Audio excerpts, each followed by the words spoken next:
tomorrow if it was not for another assignment, so it would have been 37 tomorrow. This is the county number 36 we are visiting since we started Jukwaa La Usalama. And I just want to say that it's been a great journey, starting all the way from county number 1 in Mombasa. And everywhere we have visited, we have had very robust critical analysis of the security situations in every county. We start with security meeting, and as you can see, we have had 1.5 hours meeting with our regional and county security team.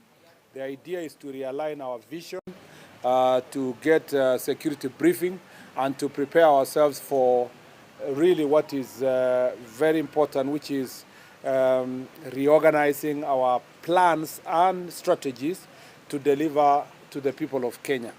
It's also followed then by the Jukwaa La Usalama forum itself, where we engage the rest of the county security officers, from the assistant chief, OCSs, ACCs, DCCs, commanders at a different level. And the idea is to make sure that, again, what we have discussed during the security meeting, we firm it up by getting more information and strategies on how to make our counties safe. Kakamega is one of our largest counties in the country, highly populated,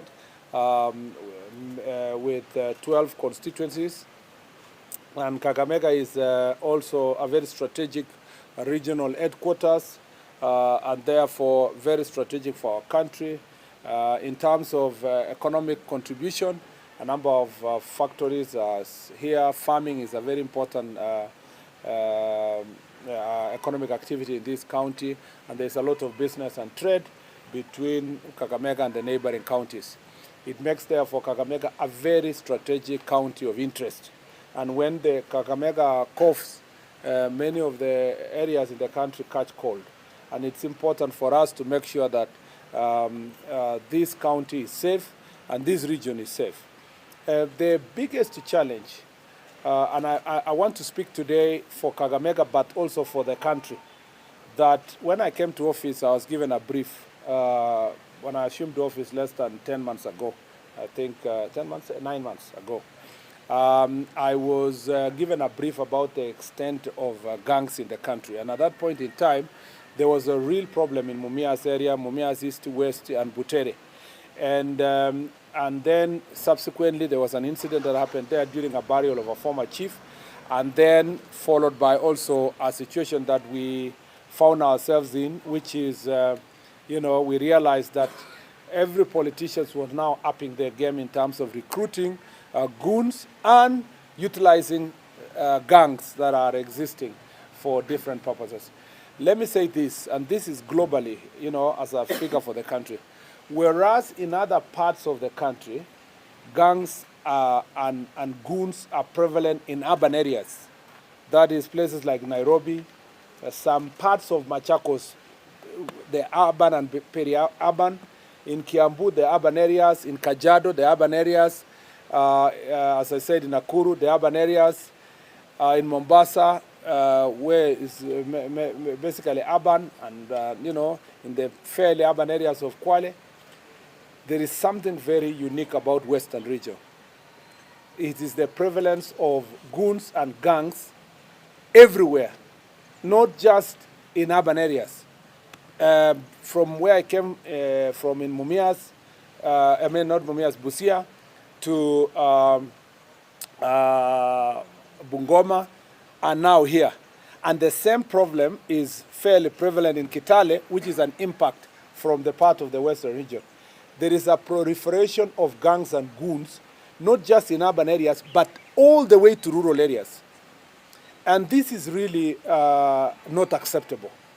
And these gangs and goons are being fueled by many factors. Cultural issues, the prevalence of drugs and alcohol. In fact, the acceptability of use of drugs and alcohol. In fact, the defense of Changa is highly defended in this region than any other part of the country. And then now, it is perpetuated by political interest. Nearly every political player in Western region has goons or gangs. And this incentivizes the growth and the proliferation of goods. An MCA has up to 100 people that they walk around with and they call their gangs. The scale goes up. MPs up to 200, 300, depending on their capacity, up to 500. The same to county leaders. You now moves from 500 to 1,000 to 2,000. And this has actually made goonism and gangs business become very prevalent because it is paying with a stipend every time there is an event along weekends. Therefore, if we have to dismantle the goons and gangs, we need a full cooperation of the elected and aspiring leaders in this region. This is a conversation. It will not end with Jukwaa La Usalama today. I would want to come back to have a meeting with opinion leaders, church leaders, other opinion leaders, other elected and aspiring leaders. We must, all of us, have a honest conversation that we do not want to have any part of Kenya, and particularly our region, become a place where gangs and goons are prevailing. But that does not mean that we will abdicate our responsibility from the security sector. From our security meeting this morning, we have agreed on certain strategies, some which I can explain to the public, some that I do not need to make it to the public, that within the next 1 month, we need to see most of these gang leaders and gangs operating and goons facing the full force of the law, particularly those that are actually engaging in criminal activities. I also extend my plea to leaders that they must be ready to work with us. They must be ready to work with us. And anyone who is maintaining and paying young people to commit criminal offenses, cause disturbances, assault, violence, robberies, we are not just coming for the gang leaders and gangs, but we will also come for you. And it will be very painful because it will be done regardless of your status, your political position. We want to make this country safe. In fact, I dare ask myself, if we allow the situation that is happening in Western Province to continue growing, because it has been here. It's not a phenomenon that has just happened because we came to office or this administration came to office. This is something that has been almost domesticated, and a lot of compromise has been made for the longest. It is the responsibility of government to govern every part of Kenya, not to abdicate its responsibility and give any part of this country or any part of our country to goons and gangs. Therefore, a special security team shall be deployed to this region to cover all the counties in the region up to Trans Nzoia. A lot of good work is now going on in Trans Nzoia. 2 days ago, 175 goons were arrested and taken to court. In the past, we have had situations where judiciary does not understand the seriousness of this issue. In fact, part of the reason why people think that nothing can be done is because sometimes some of these people are arrested, taken to court, and they are released on free bond.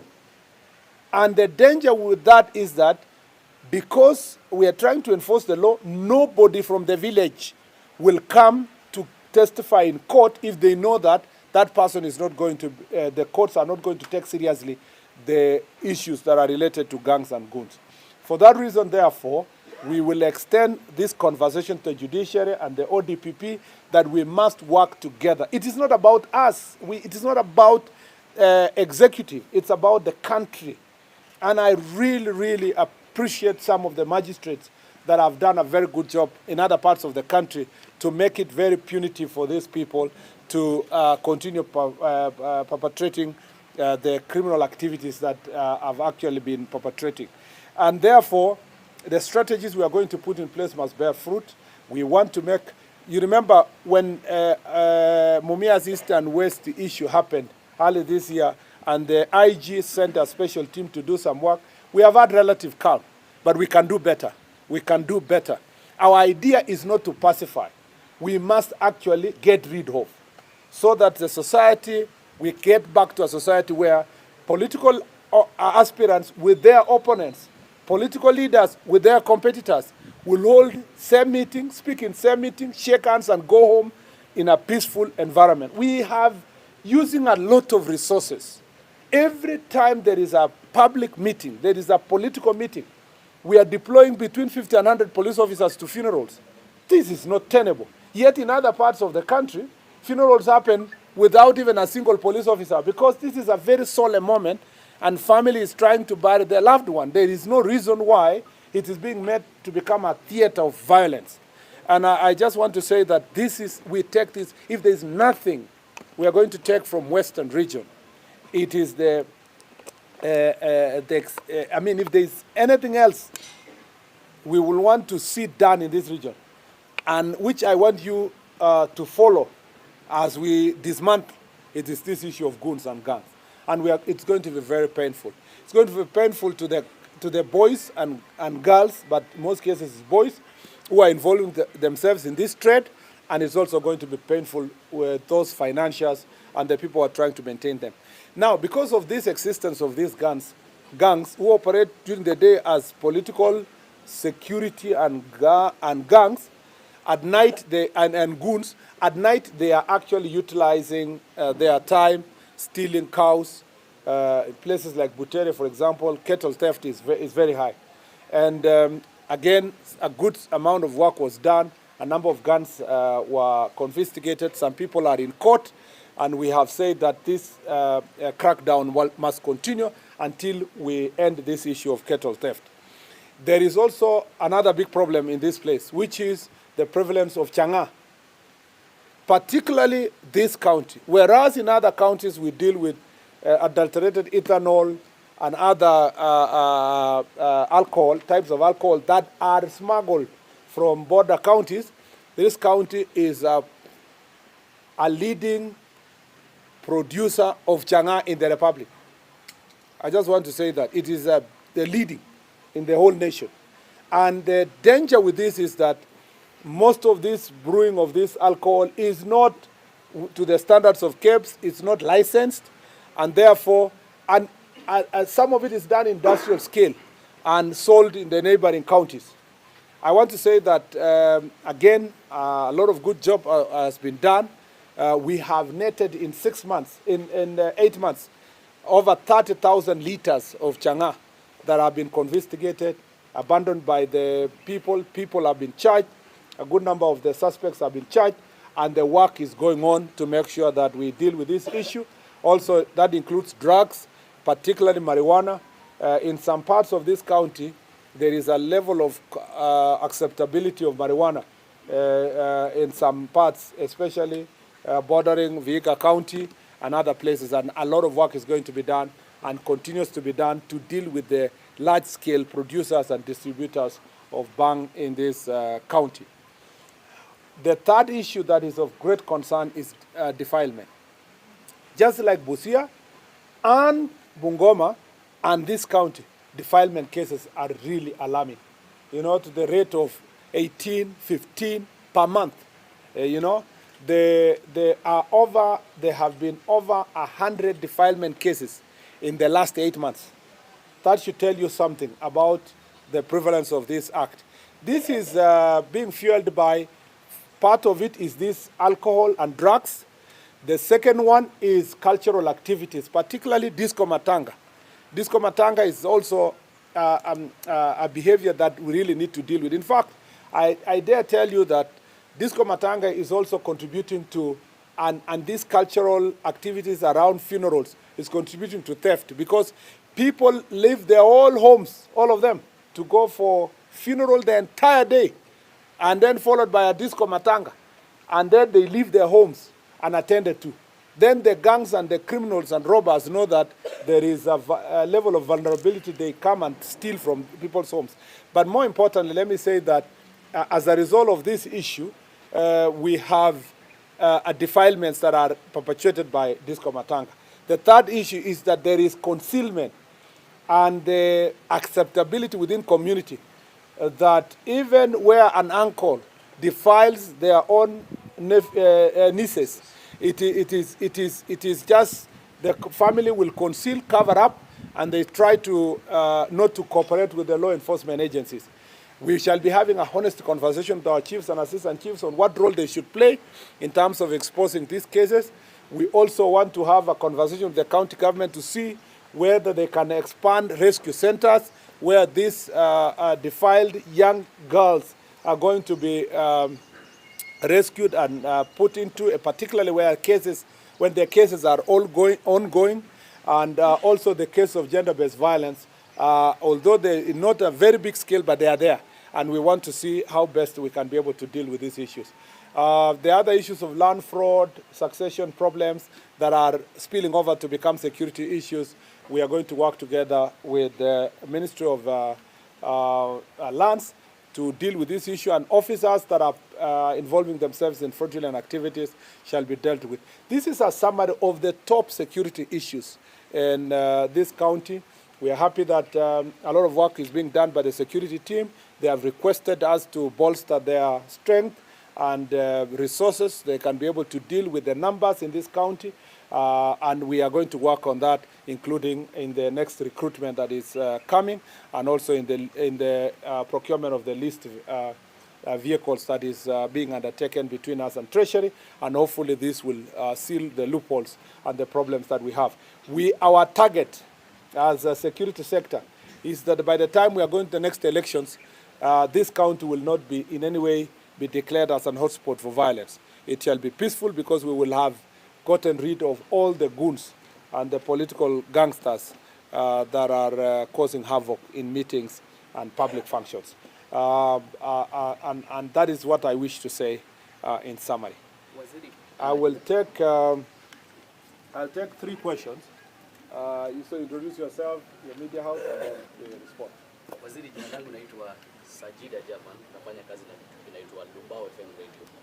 Jukwaa La Usalama iko kwenye mpaka wa eneo bunge la Shinyalu na Malava. Na umezungumzia kuhusiana na swala la wahuni bora kutumika na wanasiasa. Eneo bunge la Malava tarehe 27 Novemba linashuhudia uchaguzi mdogo. Na viongozi mbele yote serikali na upinzani watakuwa kushiriki. Kama waziri msika wa usalama na kisho lipo ambalo watatia wakazi wa Malava na pia kisa mashariki kule Kusero. Ninajua kwamba kwa ile uchaguzi utakuwepo tarehe 27 mwezi wa 11. Tuko na eneo mbili itakuwa na uchaguzi katika kaunti hii, eneo la bunge la Malava na wodi ya kule Kuisero. Ningependa kusema kwamba mikakati kama vile tunafanya kwa uchaguzi zote, mikakati imewekwa tayari na itaendelea kuwekwa kuhakikisha kwamba mambo ya usalama imewekwa kibao mbele. Ninawaomba washindani wote wahakikishe ya kwamba wanafuata sheria na wanafanya mashindano yao kwa njia ya amani. Tunasema kwamba ningependa kuwaona vyama vyote wakifanya mikutano yao hata saa zingine pamoja kwa njia ya amani bila kuleta malumbano na vita. Na ninataka niwahakikishie kwamba wale watatembea na wauni na watu wa kutoa vita na kupiga watu, tutahakikisha kwamba wote wameshikwa, pamoja na wale ambao wanawapatia pesa, pamoja na wale ambao wanawasaidia kuwaleta kwa sehemu mbalimbali. Tuhakikisha even transporters, I want to warn wale wanafanya transport, whether it is motorcycle or a bodaboda or a vehicle being used, we will confiscate your items to make sure that we deal with this issue with finality.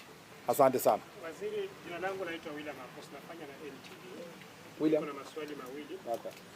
Kuna madai swala la Juba la kule kwamba wale wanajeshi ambao kuja kule wameweza kusababisha kwamba masomo hayaendelee. Baadhi ya shule zimefungwa. Swali langu la pili ni kuhusiana na Hillside School. Sijui Indarasha Hillside. Indarasha. Yeah, sijui uchunguzi ulifikia wapi, kuna yote pengine aliwahi ameshakamatwa na kufikia sasa nini ambacho pengine kinaendelea? Kwanza ningependa kusema kwa ile ya Indarasha, nadhani nilijibu hiyo swali nikiwa Nyeri na Murang'a, na ile unfortunate situation ya shule iliyochomeka, process ya sheria ilienda, ODPP alisema inquest ifanywe. File ilitumwa kwa magistrate na iko tayari kuanzisha inquest kuhakikisha imejulikana ni nini ilifanyika.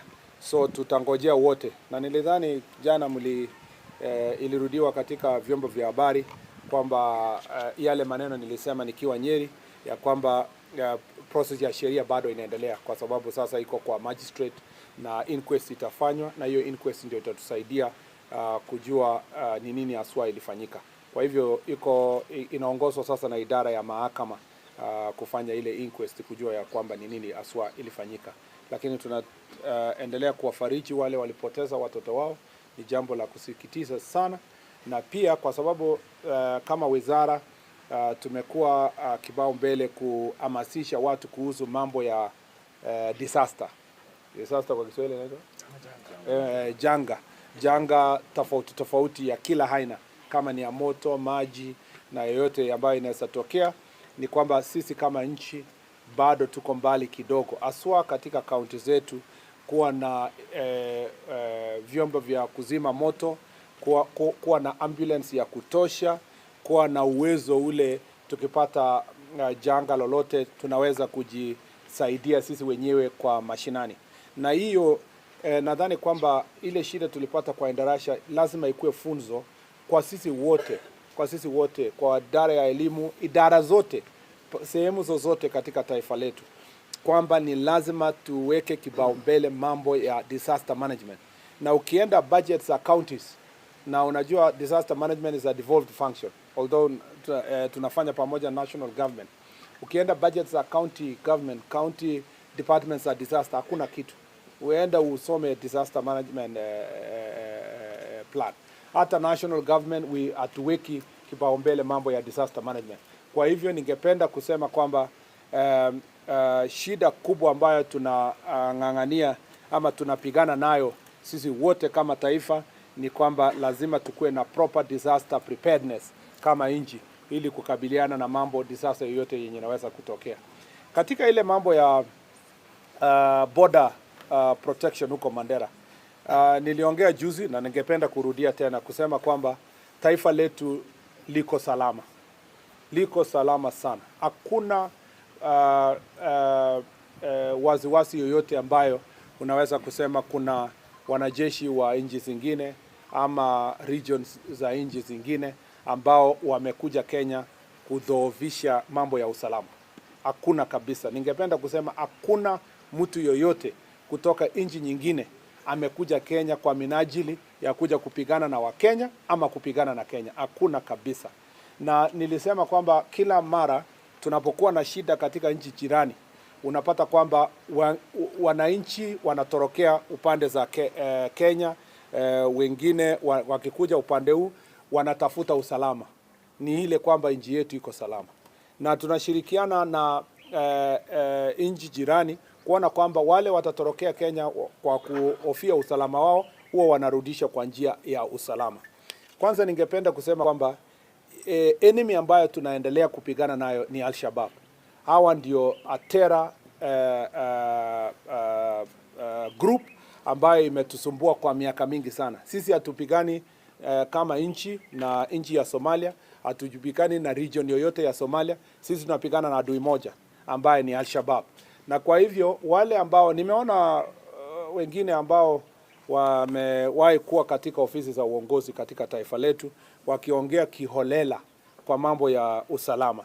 Hakuna mtu anaweza kuongea kiholela kama umewahi kuwa na ofisi hapo awali. Haiwezekani. Na mimi nataka kushukuru former waziri Matiang'i kwa sababu amejiweka kwa njia ambayo ameheshimu ile ofisi amewahi kuwa waziri kama mimi.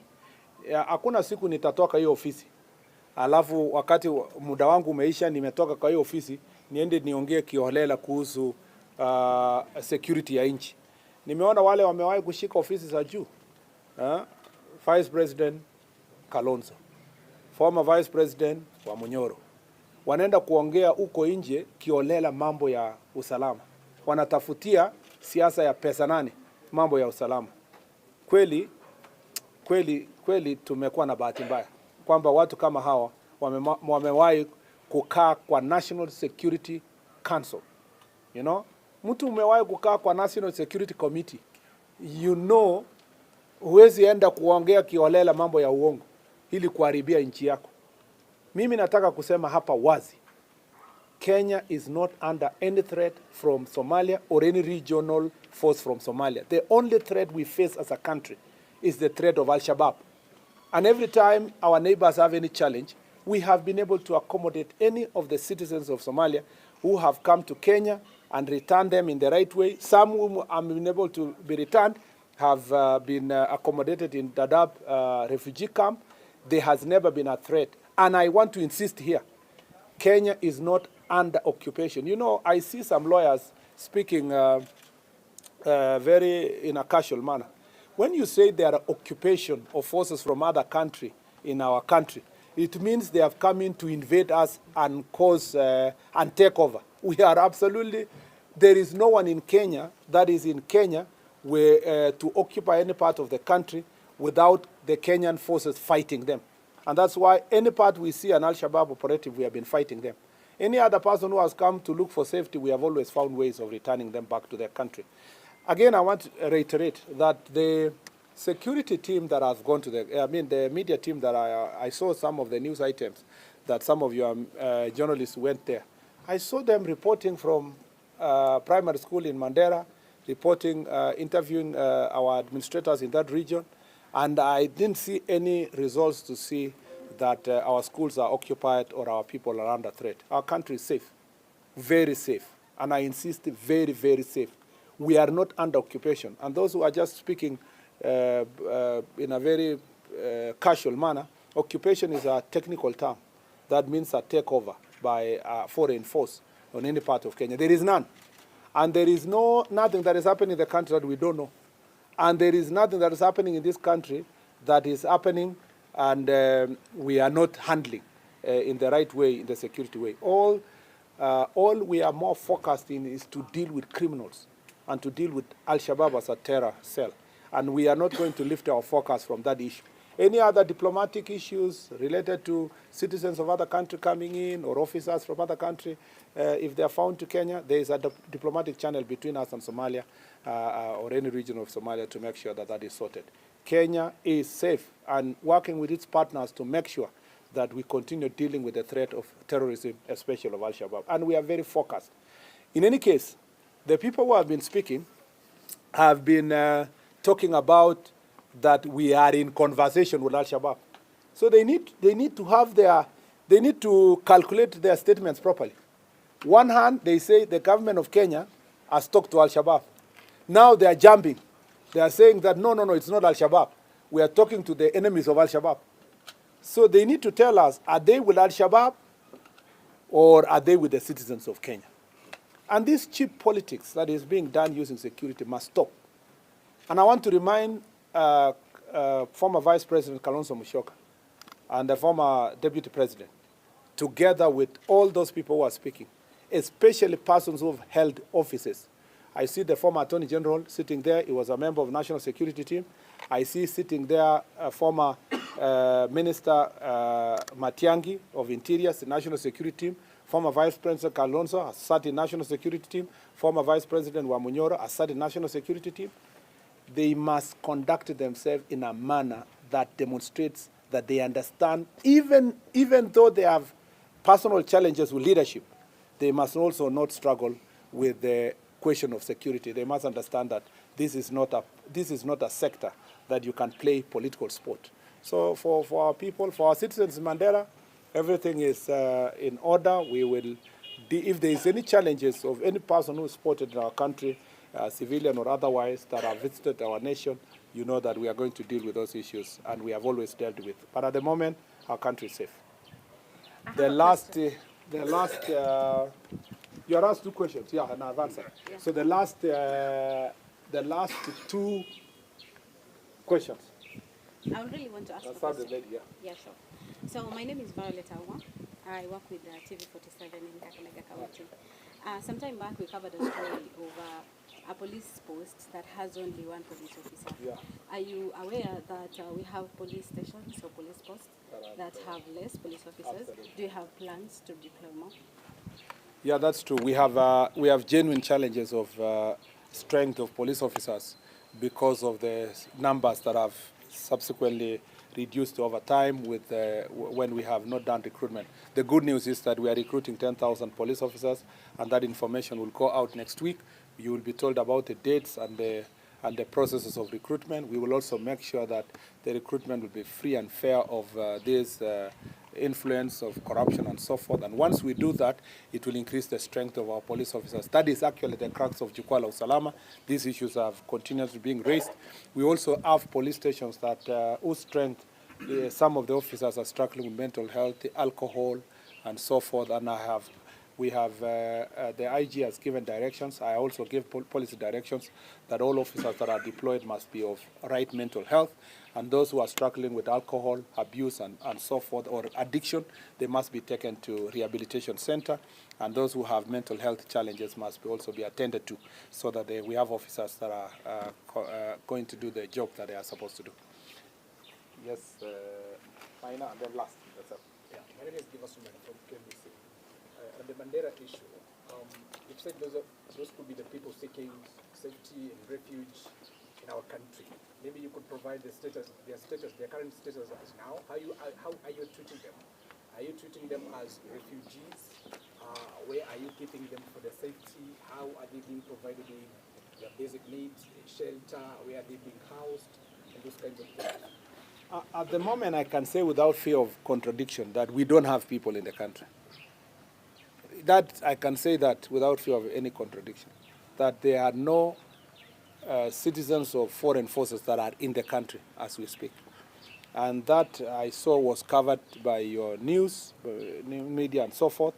And that and that's why I say it, sometimes when citizens or anybody is coming to seek for refuge in Kenya, there always are modalities and processes that we engage in, including profiling and identifying the areas they will go and so forth and so forth. But at the moment, we don't have existence of those foreign forces, and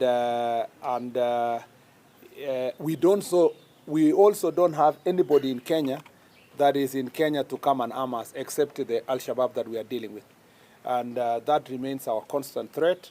And we will work together with our neighbors and our brothers in Somalia to make sure that this issue is being dealt with decisively. So for avoidance of doubt, as I said the other day, if there is any citizen from other country that has come to our nation, investigations will be done to establish if they are.